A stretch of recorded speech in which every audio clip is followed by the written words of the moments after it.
I think that when we look at DJI as an enemy, they created this entire system in which companies like FLIR can build payloads off of and actually have ROI. Yeah. If I'm building a payload for tomorrow, I'm looking at DJI with potential bans.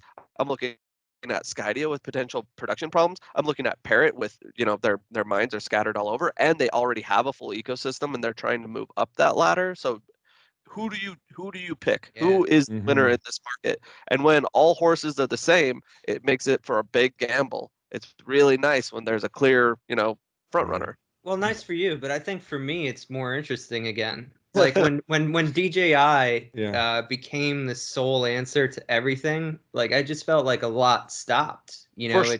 It's hard to run even a drone event if there's a less diverse ecosystem, right? So and also I think there's great innovation that comes out of that competition.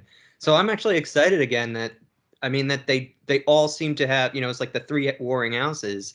They all seem to have some foot to claim a piece of that future. I think that there's an American thing which we want a ton of choices, right? Like you go to the grocery store and you have an entire aisle of cereals.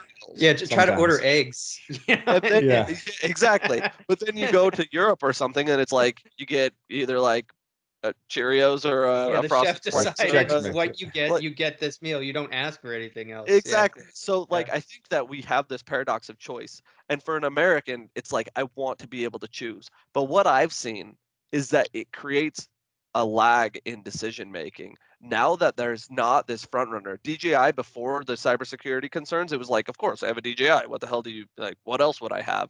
And then there was like the anti-DJIers that would buy like an Autel, and you'd be like, why? Like, well, it's the same thing, like, But now that there's this amount of choice, they're going to have to go back and be like, what really is the best technology?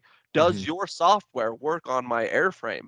Oh no, the teal golden eagle isn't compatible with drone deploy. Well, I'm not going to use that. So now I have to go to the next and the next and the next, and you're going to bump into so many instances where your stuff doesn't do what you think it would do. It's not DJI. DJI literally was compatible with everything, and that is what was amazing about trade shows like InterDrone, is that you'd walk around and there were people trying to get market share for sure, but then everything else was like, yeah, we're using a Phantom 4, we're using an Inspire 2, and it's like you didn't have to guess which airframe was going to actually do what you wanted it to do. I remember a lot of companies, like, for example, a drone in a box company, I forget the name of it, but like they pivoted at some point to like, yeah, we're making our own airframe, but also our technology works with DJI. Like that was a moment when you realized that even the companies in the space were saying, okay, what's my real value proposition? Yeah. And, if DJI is the iPhone, then I want to be, the camera you attached for high fidelity. Right. I want to be, the expensive headphones. I don't want to try and go up against that because I'll get squashed.